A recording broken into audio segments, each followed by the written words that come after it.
Bonjour, bienvenue à la neuvaine à Saint-Joseph. Le chantème « Chante avec nous Joseph » à la page 230. Chante avec nous Joseph, l'amour du Seigneur. Chante avec nous Joseph, chante l'amour. Tu étais là à Nazareth, gagnant le pain, taillant le bois. Tu partageais dans la sagesse l'amour de Dieu et de sa loi. Chante avec nous Joseph, l'amour du Seigneur. Chante avec nous Joseph, chante l'amour. Tu priais bien à Nazareth, dans la douceur et dans la joie. Ému, tu proclamais le grand Hallel avec Myriam et Yeshua. Chante avec nous Joseph, l'amour du Seigneur. Chante avec nous Joseph, chante l'amour. Tu vis encore à Nazareth, près de Marie de ses enfants, posant sur nous au saint modèle le doux baiser d'un bon papa. Chante avec nous Joseph, l'amour du Seigneur. Chante avec nous Joseph, chante l'amour.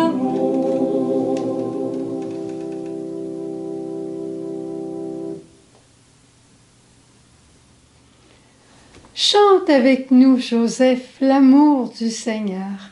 Quel bonheur de commencer ensemble aujourd'hui la neuvaine à Saint-Joseph. C'est l'année de Saint-Joseph. Et partout dans le monde où il y a une église, il va y avoir de la prière à Saint-Joseph. Partout, parce que Saint-Joseph est aimé de tout le monde. Et pourquoi il est aimé?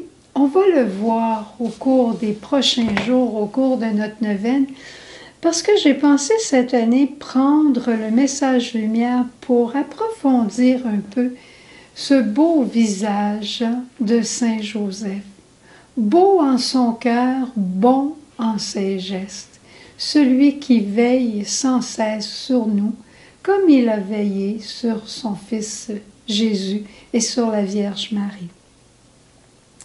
Et je vais prendre le document, la lettre apostolique que notre pape François a écrit et qu'il nous a donné. Si ma mémoire est bonne, c'est le 8, oui, c'est bien ça.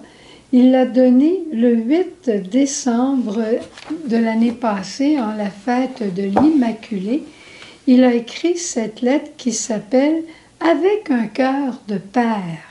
Et tu te souviens comment pendant notre temps d'entrée en carême, comment le visage du Père a été important.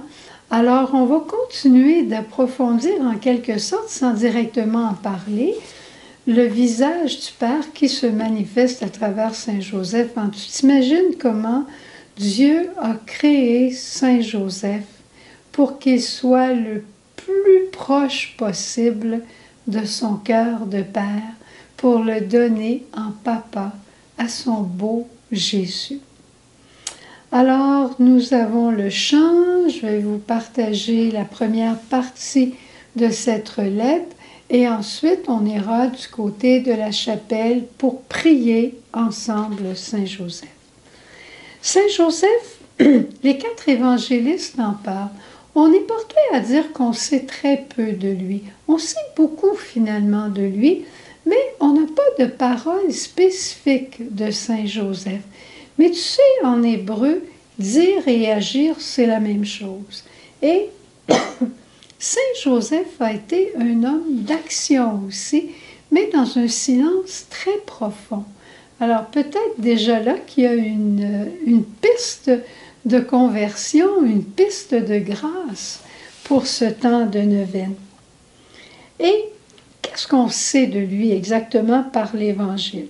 On sait que c'était un humble charpentier, qu'il était promis en mariage à la Vierge Marie, qu'il était un homme juste, un homme vraiment ajusté à la loi de Dieu, mais non pas un ajustement extérieur, rigide et légaliste, je dirais, mais un ajustement de cœur. Et c'est dans ce sens-là qu'il va, quand il va savoir que la Vierge Marie est enceinte, c'est dans ce sens-là qu'il va vouloir la répudier en secret.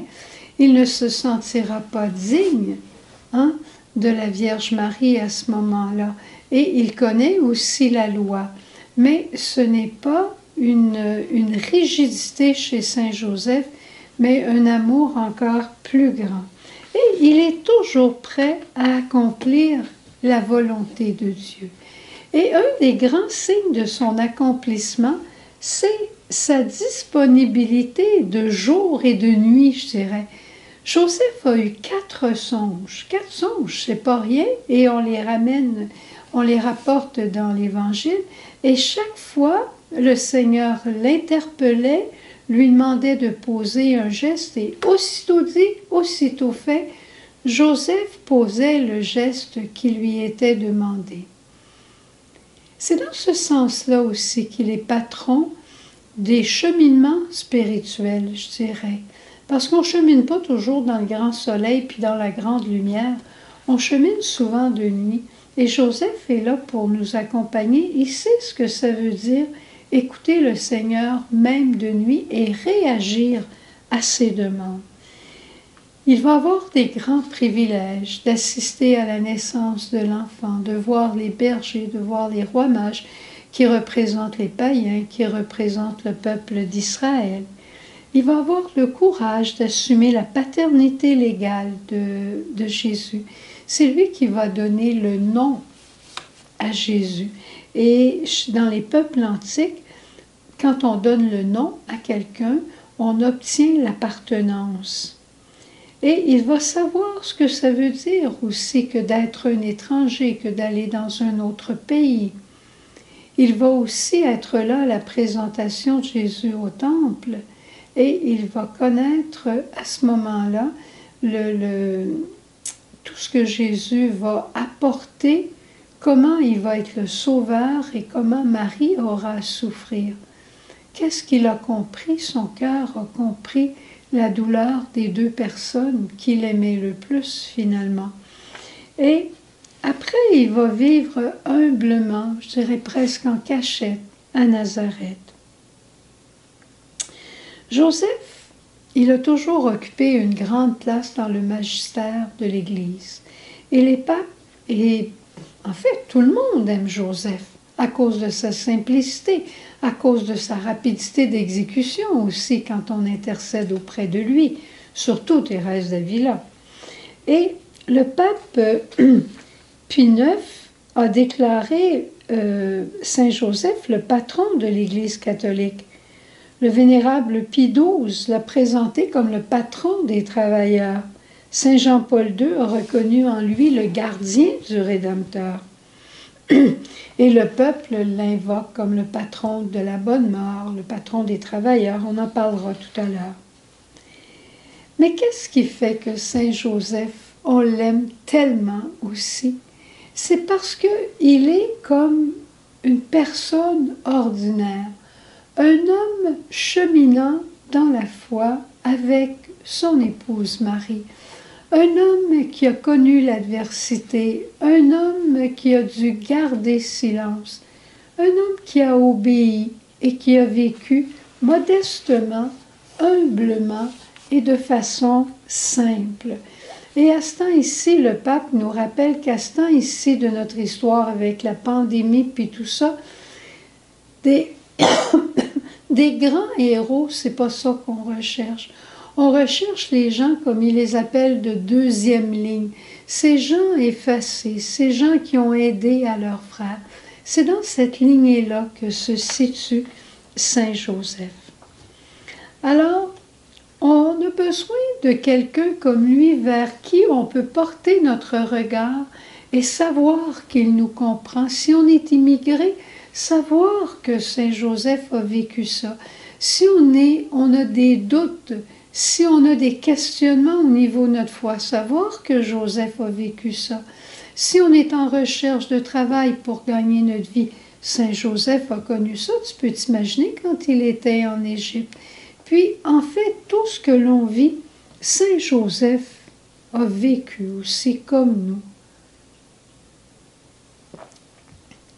Alors, si tu veux, on va s'en aller à la chapelle et je te supplie, viens avec moi, viens avec nous de la famille, parce qu'une neuvaine, ce n'est pas seulement d'avoir un petit enseignement, mais une neuvaine, c'est prendre du temps pour prier aussi ensemble.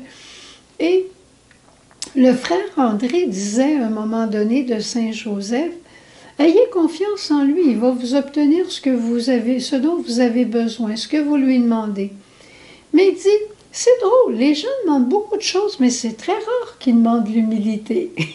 Alors, si tu n'en as pas besoin, demande-le pour moi. On en a tous besoin de l'humilité et peut-être d'une autre intention bien particulière. Alors, sans plus, on s'en va à la chapelle prier Joseph.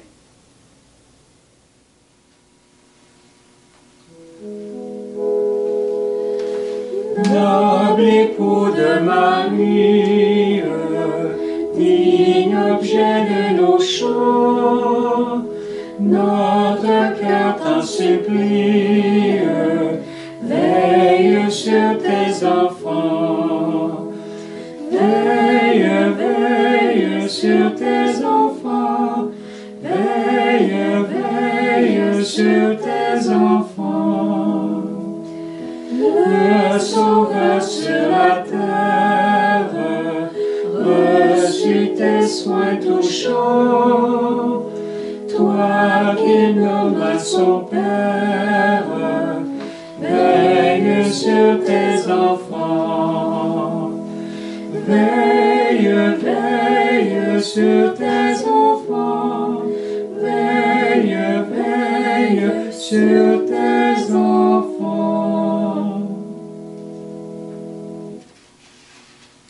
Et Saint Joseph, parce que tu veilles sur nous, que ton regard est tourné vers nous, où que nous soyons, nous venons te présenter tous les malades, tous les mourants, toutes les vierges, toutes les familles, tous les travailleurs et ceux qui sont en recherche de travail. Tu es patron de l'Église et on te présente notre Église avec ses besoins. Tu es la terreur des démons et on te demande de libérer ceux qui ont le plus besoin d'être libérés. Tu es le patron de la vie intérieure et fais-nous cheminer vers notre Dieu dans la foi que tu as vécue avec la Vierge Marie. Et comme disait le frère André,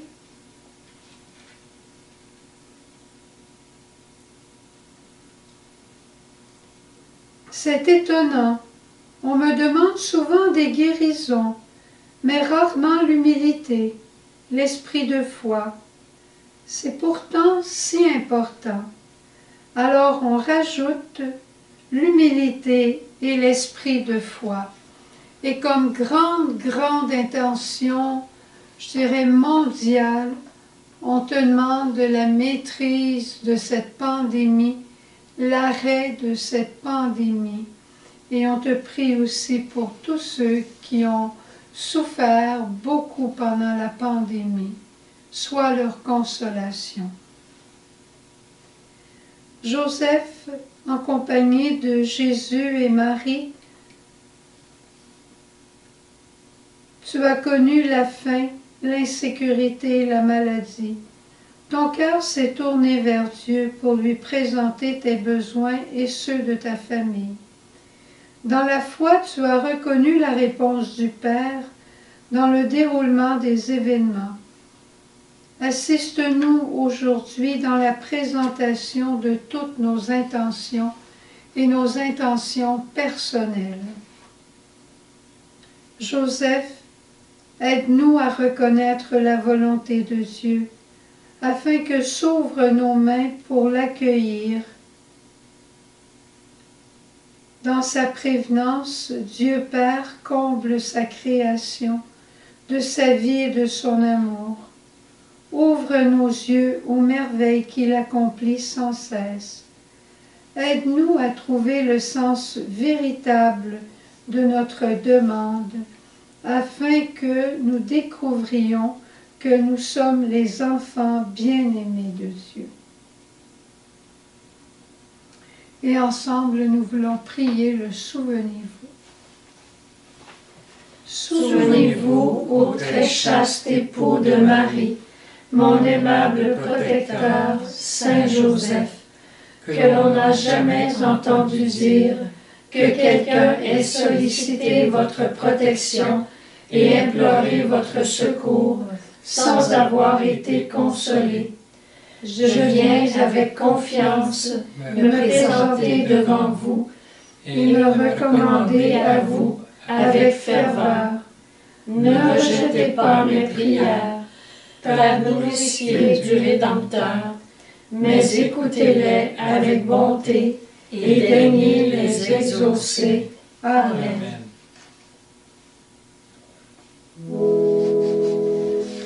Dans l'époux de Marie, digne Dieu de nos chants, notre cœur t'en supplie, veille sur tes enfants. Veille, veille sur tes enfants. Veille, veille sur tes enfants. Descends sur la terre, reçus tes soins touchants. Toi qui nommas son Père, veille sur tes enfants. Veille, veille sur tes enfants.